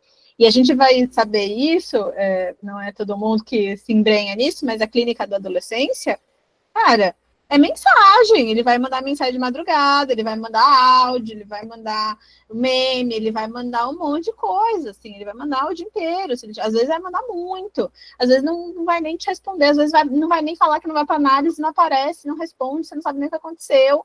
Então, assim, é uma clínica que ela vai ser atravessada por essas conectividades, assim, né? Se a gente não tiver esse jogo de cintura contemporâneo para lidar com isso, vai ser muito difícil a gente atender essa pessoa. Então, sim, eu acho que existe uma sensibilidade que a gente tem, pelo menos assim como eu faço na minha clínica, né? O manejo que eu tenho são pessoas, são casos e casos, são momentos e momentos. Então, eu acho que tem momentos que a gente vai precisar ouvir uma mensagem, a gente vai precisar responder, a gente vai poder não responder. Ele vai mandar mensagem, e adolescente acontece isso muitas vezes, dependendo do adolescente, ele manda mensagem, manda, e você espera um tempo, tal, vai ver, oi, fulano, tá tudo bem? Como é que tá? Não, tudo bem, já deu um jeito aqui, tá tudo certo. E acontece, e tá tudo bem, a gente não tem que usar na urgência, a gente não precisa entrar no tempo dele, mas a gente tem que estar sensibilizado a ele, sabe? Então, acho que faz sentido esse lugar da ligação, do contato, né? E o luto, né, para outras, mesmo que seja para outras situações, né, que seja não só perder alguém, mas um relacionamento, um trabalho, etc. Cara, vai voltar um monte de vezes. Vai ter sempre um espaço que vai acontecer de novo e a gente precisa sustentar mesmo esse lugar. É isso, parabéns, Carolina. Obrigada, Mel. A gente tem luta até quando a gente perde coisa que a gente queria perder, né? Que dirá a gente não queria. Imagina o que a gente não queria, exatamente. A gente sofre até aquilo que a gente não queria modificar. Imagina o que a gente queria tanto. Patrícia, você voltou. Diga. Bora lá. Eu quero pegar um gancho no que a Melise falou e tentar entender uma situação aqui. Vamos lá. Ela mencionou sobre a questão da paciência que tu comentou, etc. E aí, Melise, tem essa questão da paciência com o paciente que está ali sofrendo por conta desse luto interminável, e o tempo é dele, mas tem também a gente tem que ter muita paciência com a fixação. Eu tenho uma paciente que ela fez o ano passado, eu trabalhei com ela um tempo, ela desistiu, agora ela retorna, já faz 5 meses que a gente está junto de novo, e ela continua com a mesma fixação do ano passado. E aí, eu te pergunto, Carolina, talvez eu esteja viajando muito aqui na maionese, mas a pergunta tu vai entender, é possível eu ter luto? Vamos lá, vou colocar aqui, inventar uma expressão, luto futuro. Ou seja, um luto por uma coisa que eu gostaria de ser e não consigo. Por quê? Essa minha paciente, ela fala e repete, e ela vive num looping infinito daquele assunto específico. É uma fixação absurda. Só que ela percebe que ela não consegue sair disso. E aí ela fala para mim, cara, você deve estar cansado, daqui a pouco você me demite, porque eu não aguento mais me ouvir falar sobre isso. Mas eu não consigo me desligar disso. Então, essa questão, para mim, ela está me enlouquecendo. E aí, ela fala assim, eu não quero, ela já falou algumas vezes, eu não quero ser assim, eu gostaria de ser diferente. E aí eu trago essa questão do luto futuro, ou seja, uma tristeza por alguém que ela não consegue ser, que ela idealizou como sendo melhor do que ela é hoje, mas que ela não consegue alcançar. E isso é muita, tipo assim, é coisa de OVNI da minha cabeça ou de fato existe?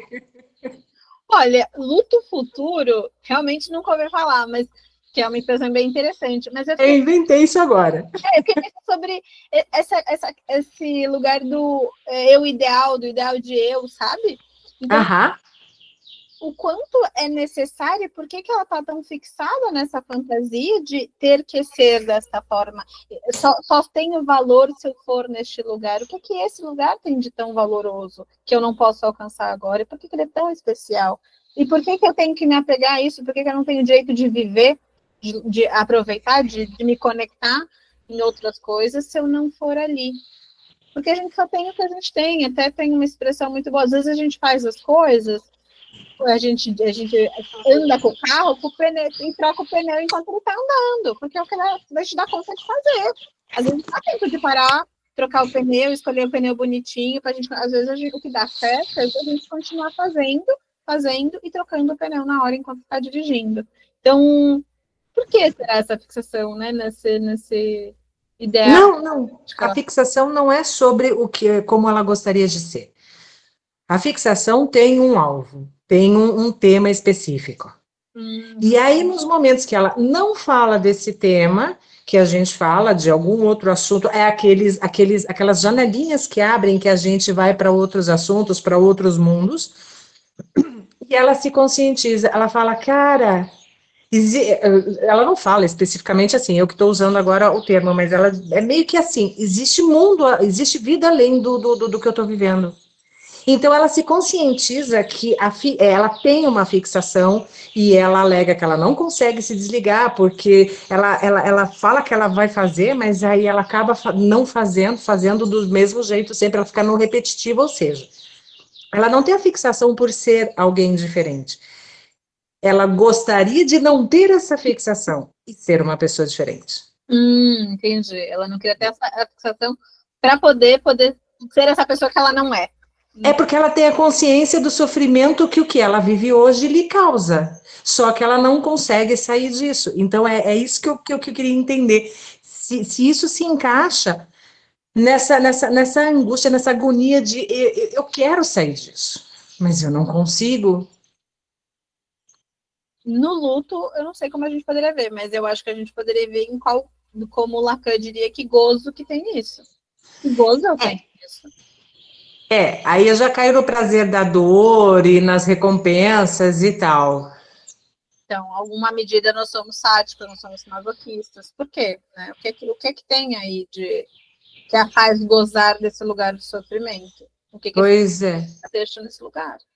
O que é que eu não faço quando eu estou nesse lugar? É complicado. Mas, enfim, era isso. Então, Melise, nesse tipo de caso também é o que eu te falei. Se a gente colocar o tempo de antes e o de agora, dá quase 1 ano de terapia e ela está no mesmo assunto. E provavelmente vai continuar, até que ela consiga se autorizar a sair de certa forma. Exatamente. Obrigada. Boa sorte, Patrícia. Paciência. Obrigada.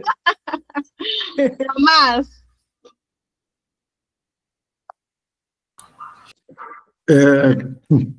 Carolina, você já respondeu já no decorrer da fala da Patrícia ali. Eu ia falar da questão do prazer, né? Do prazer do luto, né? Existe a questão da lembrança positiva, essa diferenciação da lembrança positiva, da nostalgia, dos bons momentos, e essa questão do prazer. Então, era só sobre isso que eu ia falar, mas você acabou comentando e foi bem positivo. Sim, né, no lugar do que prazer que a gente tem com aquilo, porque, por exemplo, se a gente for pensar até no Otto, que é o nosso espécime ali que a gente está olhando, né, fazendo uma avaliação do que aconteceu, ele também tinha um gozo em estar nesse luto, que era o quê? Estar conectado com a Sônia. Tanto que chega uma hora que ele fala, eles falam e estão apagando a voz dela de dentro de mim. Então, o que isso quer dizer? Quer dizer que, em alguma medida, eu estou tendo o prazer de estar com ela ainda. E se eu elaborar, se eu for para frente, se eu viver, ela vai se perder. Eu tenho medo dela não existir mais. Desse lugar de felicidade, de amor que eu tanto vivi, não existir mais. E esse é o resquício que eu acredito que eu tenho. E eu estou ali tendo prazer com aquilo, mesmo na dor. E outra coisa, Carolina, é entender que o luto não é uma coisa negativa. Não é, não é, é um processo extremamente natural. É extremamente necessária, né? Exatamente. A gente vai falar de um lugar patológico quando a gente vai olhar para uma melancolia, que a gente vai olhar para um processo depressivo e tal, e aí a gente vai falar de um lugar mais patológico. Mas o luto faz parte, a gente precisa passar por isso. Inclusive, no caso que a Patrícia traz, até penso em como lidar com a frustração daquilo que não acontece. A gente tem muita dificuldade, se a gente for do jeito contemporâneo, de lidar com a frustração. Porque aqui a gente vive uma sociedade onde tudo pode, tudo é possível, basta você querer, basta você... A gente tem esse discurso forte, né, neoliberal, de que se você fizer, você alcança. E não é verdade. Nós somos impotentes na nossa realidade, nosso existir. Nós somos muito impotentes. E a gente precisa aprender a fazer alguma coisa com essa impotência. O suficiente para que a gente possa viver uma vida. É isso. Obrigado, Patrícia. Obrigado, Carolina. Obrigado, Patrícia. Que é isso. Gente, mais alguém ficou aí? Alguma coisinha no coração de vocês, na mente? Sei lá, um comentário, uma pergunta, alguma coisa que ficou? Gostaram, não gostaram? Como na atualidade, como é que é? Deixa o like, um comentário. Comenta, me marca, me curte.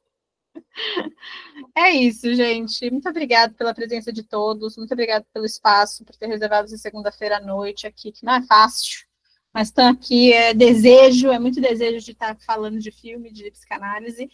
E eu agradeço muito tempo de vocês. Espero que a gente possa se encontrar no próximo. E muito obrigada. Boa noite a todos. Boa noite. Obrigada, boa noite. Boa noite, gente.